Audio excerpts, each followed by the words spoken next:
Hey guys, നമ്മൾ രേണുസുധിൻ്റെ ഒരു video ആണ് ഇന്നത്തെ എൻ്റെ ഒരു വീഡിയോ എന്ന് പറയുന്നുള്ളത്.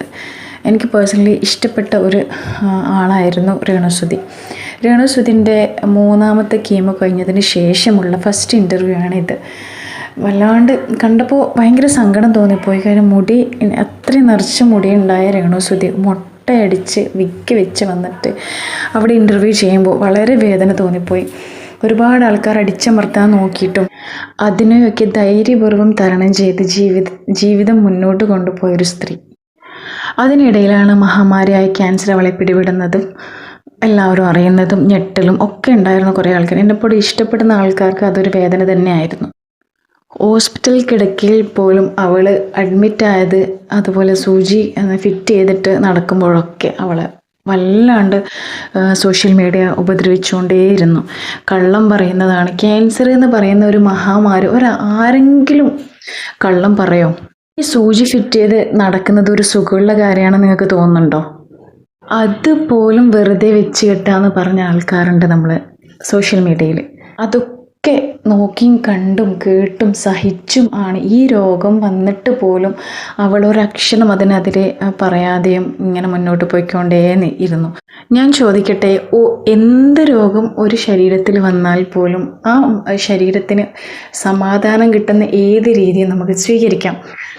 ഏത് രീതിയും മീൻസ് നിങ്ങൾ തെറ്റായ രീതിയിലൊന്നും ചിന്തിക്കരുത്. നല്ല എന്താ പറയുക, വാക്കിങ്, അതുപോലെ ചിലപ്പോൾ ചില ആൾക്കാർക്ക് റീൽ ചെയ്യാൻ, അഭിനയിക്കാൻ, അങ്ങനെയൊക്കെ മോഹങ്ങളുണ്ടാവും. അപ്പോൾ അതിന് കഴിവുള്ള ആൾക്കാർ അത് ചെയ്യട്ടെ എന്നാണ് നമ്മളെ സമൂഹം വിചാരിക്കേണ്ടത്. രോഗം വന്ന ഒരാളല്ലേ, അങ്ങനെ ചെയ്യട്ടെ. ഇതങ്ങനെയല്ല. രേണുസുധി റീലിടുമ്പോഴത്തേക്ക് അതിനെ കുറ്റം, അടങ്ങിയിരിക്കണം, ഒതുങ്ങിയിരിക്കണം. രോഗം വന്നതുകൊണ്ടാണോ നിങ്ങൾ അങ്ങനെ പറയുന്നത്? അല്ല രേണുസുധിയെ പേഴ്സണലി ഇഷ്ടമല്ലാത്തത് കൊണ്ടാണോ അങ്ങനെ പറയുന്നത്? എനിക്ക് മനസ്സിലാവില്ല. എന്തായാലും ഈ ഒരു വീഡിയോ രേണുസുധിൻ്റെ കണ്ടപ്പോൾ വളരെ വേദന തോന്നിപ്പോയി.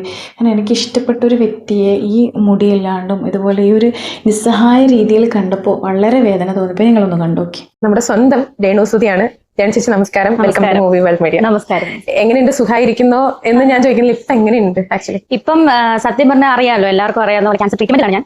തേർഡ് കീമോ കഴിഞ്ഞ് ഒരു 10-12 ദിവസത്തിന് ശേഷം ഞാനൊന്ന് എന്ന് പറയാം, ഒന്ന് വീണ്ടും ജനിച്ചെന്ന് പറയാം. കാരണം കീമോ എന്ന് പറയുന്ന ഒരു സിറ്റുവേഷൻ അനുഭവിച്ചവർക്കും അറിയാം, അനുഭവിച്ചവരുടെ വീട്ടുകാർക്കും അറിയാം, അതായത് ആ പേഷ്യന്റിനെ നോക്കുന്നവർക്കും അറിയാം. കാരണം അത് വളരെ ഒരു എന്താ പറയാ, ഒരു ഓർക്കാൻ പോലും പറ്റുന്നില്ല, അതുപോലെ ഒരു ഭീകരതയാണ്. കാരണം ആ ഒരു കീമോ മരുന്ന് നമ്മുടെ ശരീരത്തിൽ കയറുമ്പോൾ ആ ഒരു ദിവസം തൊട്ട് ഒരു 10-12 ദിവസത്തോളം നമ്മൾ അടക്കിടപ്പായിരിക്കും. നമുക്ക് എഴുന്നേക്കാൻ പറ്റില്ല. ഒരു പച്ചവെള്ളം, നമുക്ക് ദാഹമുണ്ട്, പക്ഷേ ഒരു പച്ചവെള്ളം കുടിച്ചാൽ നമ്മൾ വൊമിറ്റിംഗ് ആണ്. നമുക്ക് ഒന്ന് അനങ്ങണമെന്നുണ്ട്, പക്ഷെ പറ്റത്തില്ല, കിടപ്പ് തന്നെയാണ്. നമ്മളെ ആ നോക്കുന്നവരില്ലേ, അവരെ സത്യം പറഞ്ഞാൽ ദൈവതുല്യമായിട്ടാണ് കാണുന്നത്. അതുപോലെ ഡോക്ടേഴ്സിന് അതുപോലത്തെ ഒരു അവസ്ഥ കഴിഞ്ഞ് ഞാനിപ്പോൾ എഴുന്നേറ്റിരിക്കുന്നു. ഇനി ഒരു 3 കീമോയും കൂടെ റിമൈനിങ് ഉണ്ട്.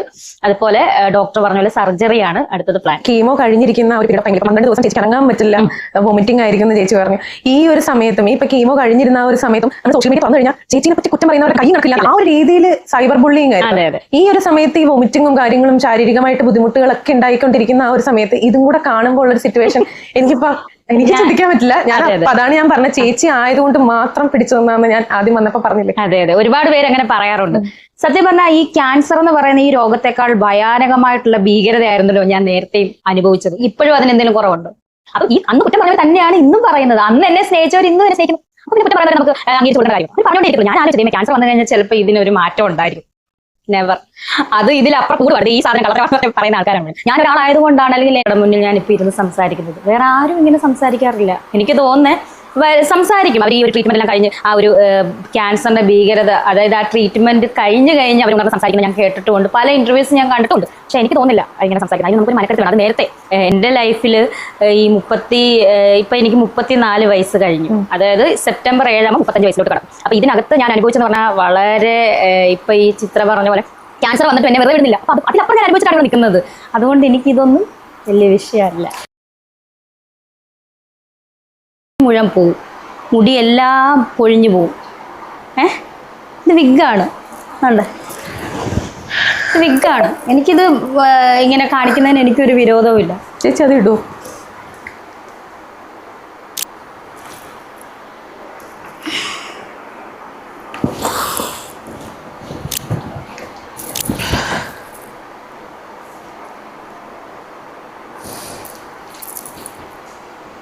അപ്പോൾ ഇത്രയും വിഷമിച്ചിരിക്കുമ്പം ഈ കുഞ്ഞ് എന്നോട് വന്ന് പറയാം, അമ്മയുടെ മുടി എന്തിയേ? ഞാൻ പറഞ്ഞ മോനെ, അമ്മയുടെ മുടി ഇങ്ങനെ ഒരു അസുഖം വന്ന് അമ്മയ്ക്ക് ഉവാവാ, അപ്പോൾ അമ്മയുടെ മുടി ഡിസംബറിൽ വരും. അമ്മ ഈ കുഞ്ഞിനെ, ഈ 11 വയസ്സുള്ള ഒരു കുഞ്ഞിനെ കൊണ്ടുവന്നപ്പോൾ ഞാൻ എങ്ങനെയാ നോക്കിയെന്ന് ഈ മനുഷ്യനറിയാം, എൻ്റെ വീട്ടുകാർക്കറിയാം, അയൽപക്കംകാർക്കറിയാം, എൻ്റെ ബന്ധുമിത്രാദികൾക്കറിയാം. എൻ്റെ ബന്ധുക്കൾ വീട്ടിൽ വന്നാൽ, എൻ്റെ ഏതെങ്കിലും ബന്ധുക്കൾ വീട്ടിൽ വന്നാൽ, എൻ്റെ എന്തെങ്കിലും ഫുഡ് ഐറ്റം വല്ലതും കൊണ്ടുവന്ന എൻ്റെ അമ്മ പറയും, ദേ അവൻ്റെ കൊടുക്കുക, അവനൊരു ഇത് വരരുത്, വിഷമം വരരുത്. അങ്ങനെയാണ് ഞങ്ങൾ അവനെ, ഞങ്ങളുടെ ബന്ധുക്കളുടെ മുന്നിൽ പോലും അവനെ ഞങ്ങൾ കൊണ്ടു നടന്നത്, അറിയോ? അതൊക്കെ മറന്നവൻ. കീമോ തുടങ്ങി കഴിഞ്ഞാൽ നമ്മുടെ കൺപീലി പോകും. വളർത്തു മകനെ പറ്റി ഞാൻ പറഞ്ഞിട്ടില്ല, പക്ഷെ ഇന്ന് എനിക്ക് പറയേണ്ട വന്നു. അത്ര ഞാൻ അനുഭവിച്ചു. ക്യാൻസർ ആയിട്ട് കിടന്നിട്ട് പോലും ഒരു നോക്ക് എന്നെ കാണാൻ പറ്റുന്നു. ആരുടെ വിഷമ രാഹുൽ ഇന്ന് വരെ വിളിച്ചു, ഞാൻ ബ്ലോക്ക് ആക്കി ഇട്ടേക്കുക.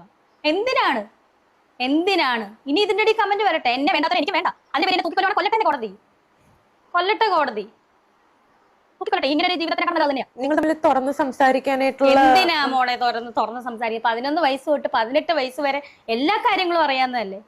എല്ലാ കാര്യങ്ങളും അറിയാവുന്നില്ല. കുഞ്ഞു കൊച്ചൊന്നും അല്ലായിരുന്നല്ലോ ഒരു 17-18 വയസ്സിൽ. ഞാൻ അപ്പോൾ നമ്മൾ മനുഷ്യരല്ലേ, അപ്പോൾ അറ്റ്ലീസ്റ്റ് മാനുഷിക പരിഗണന കൊടുക്കാൻ ശ്രമിക്കാം. എൻ്റെ വീഡിയോ എന്തായാലും ഇത്രയുള്ളൂ ഗൈസ്. നെക്സ്റ്റ് വീഡിയോ കാണുന്നതോടെ ബൈ.